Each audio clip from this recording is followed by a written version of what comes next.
Good afternoon প্রিয় বন্ধু বান্ধবীরা, কেমন আছো? আশা করি সবাই ভালো আছো। তো আজকে দুপুরে লাঞ্চের মেনুতে আছে গরম গরম ভাত, আর আছে তিতা করলা ভাজি, আর আছে লাল লাল চিকেন বড় বড় আলু দিয়ে।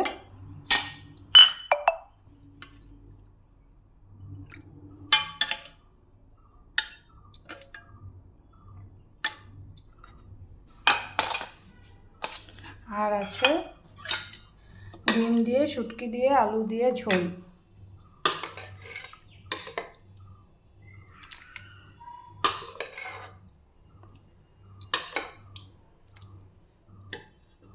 লাল লাল ঝোল।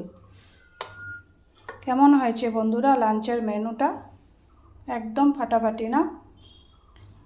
ভালো লাগলে লাইক, শেয়ার, সাবস্ক্রাইব করে দিও।